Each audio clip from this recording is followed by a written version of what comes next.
I'm STEMilyK, your hostess to the world of STEM, and today I am here at Turtleback Zoo in West Orange, New Jersey. So, if you each want to give a little introduction about who you are and where you're from. All right, I'm Melissa. I'm a lead educator here at Turtleback Zoo, and I'm here from New Jersey. I'm Sarah, and also a lead educator here at Turtleback Zoo, and I'm from New Jersey, originally from Delaware.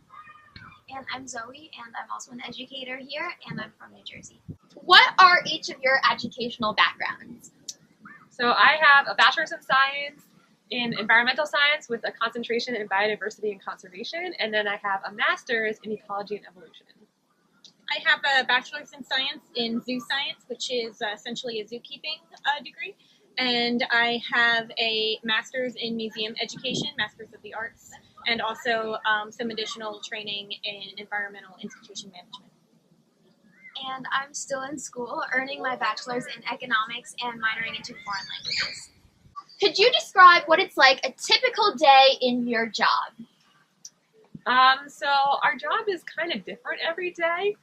We do educational programming, so they can range in classes from like 2-year-olds all the way through adult programs, so every day can be different.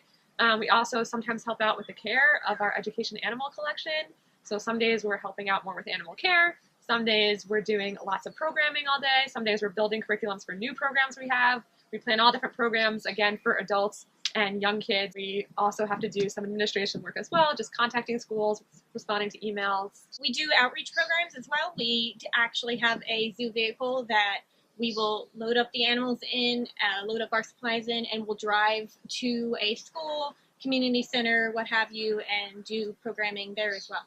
So, what is your favorite part of your job? My favorite part is being able to be with animals.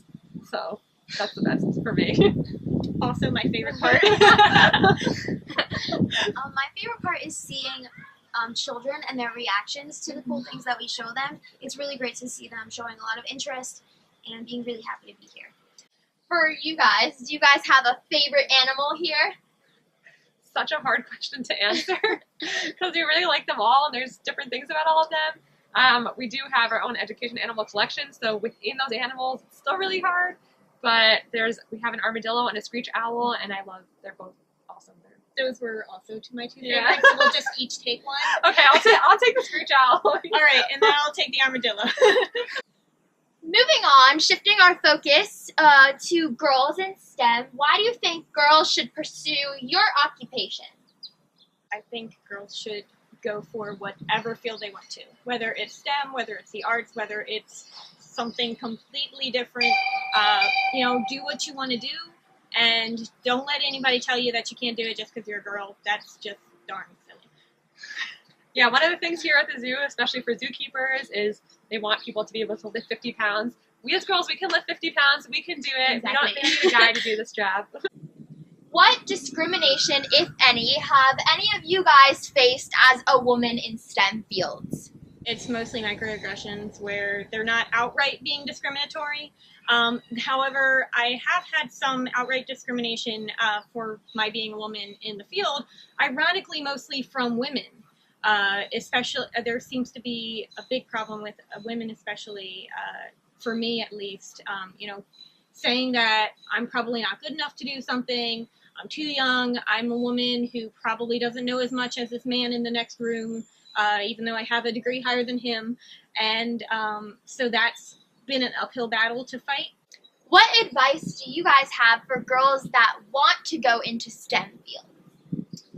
I say find something that you're passionate about and pursue it, no matter what people said. People sort of made fun of me when I wanted to do stuff with animals and work at a zoo. They didn't think it was an important job, but it's something that I love doing, and I'm happy every morning when I go to work, and I'm happy when I leave work, and I have friends who are not. So if you find something that you're passionate about, you should go ahead and do it, and don't listen to what anybody else has to say. I say go for it because the STEM fields need you. If you have an interest, there's a reason that you have it. There's something that you're going to do in the future or someone that you're going to meet, and there's definitely a reason why you have this interest, and you need to go for it because we need you. Why do you think, no matter if a girl wants to go into history or if a girl does want to go into science, it's important to have a STEM educational background because of the values it instills in girls? I think it's very important because, again, everything sort of connects to each other, and science can be used in anything, and people don't realize that. And also just the way you learn about science and understand the world around you will help you with everything else, even if you're not in a STEM field later on. Just having some basic knowledge of how the world functions around you. I mean, as people who work in the zoo and as an ecologist, I'm all about understanding how our world functions and how trees grow and plants grow. And there's lots of things, even, becoming a builder, you have to understand the ecosystem around you because you're going to affect that when you're building something. And people don't realize that all these things are really connected to each other. Okay, so now we're going to play a little end game. So I'm going to give you guys a few seconds to think of a characteristic that you believe is important for girls to have to succeed in STEM fields, and then think of an animal that you feel embodies that characteristic. This is not in the interview preview. So a characteristic I think is important is passion, which I kind of mentioned before, but having passion in what you're doing is going to help you go further along, and people can see it. When I talk to people, they can see the passion in what I'm talking about, and they can see that I chose the right field and that hopefully I'll go places with this. In terms of an animal that has passion, to bring kind of the woman thing into it, when you think about lions, the female lion is the lion that goes out and hunts for the food. And so they're passionate about going out and finding that food. When they're hungry, they're going to find food to eat and bring it back home to the rest of their family. And it's the woman who goes out and gets the food. So, woman and passion. All right, so for me, I was thinking about ingenuity. I'm one of those people who are really big on the STEAM because I like creativity when it comes to engineering especially, and those kind of fields is really important. Well, all of science fields. But so I was thinking about the crows. If you've ever gotten up close to a crow and interacted one, I used to be a zookeeper for crows. They are so smart. They are such troublemakers because they're really, really ingenious about finding a puzzle and finding a way to solve it. They're one of the few animals that can solve this whole series of puzzles that involve a lot of thinking outside the box and seeing how things connect to one another. And so that is something that I think is often overlooked in the STEM field, is the need for creativity. You can be the smartest engineer, the smartest chemist, the smartest teacher, whatever in the world, but if you're not able to improvise, then you're not going to make it nearly as far. My characteristic is honesty, and not just not telling lies and telling the truth, but being honest with yourself. Because as we discussed before, there is discrimination for women in STEM fields, and it's very unfortunate, but it's real and it's prevalent. And being honest with ourselves and saying, we can do this. This is something that I want to do, that I know I can do, that I can progress in, is very important. And just keeping the truth open instead of feeding into some of the discrimination that we might encounter is really crucial. And I think I'm going to go with a penguin. It's a very hard question. But I find that the penguins here, they're very simple animals. They're birds. They can't fly. But, they're very honest in their motives. They know what they like to do. Sometimes they hide. They want to be alone. They're honest about it. They're not going to lie. And they also don't really camouflage so well. They're honest. They're out in the open, just like we should be in the STEM fields. We're there. We're in the center. We're prevalent.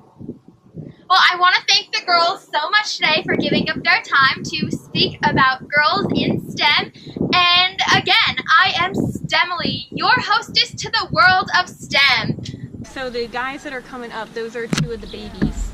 We have 3 youngins that are about 1.5 to 2 years old, and then we have one that's older. That's Hidari is the oldest. Hidari's the big tall one in the way back. He kind of hangs out on his own. And then these two are darkest one. This one I believe is Kamau. Kamau, right? Yeah. Hi. And the shortest one, that's Milo, and then Lincoln's the one in the back then.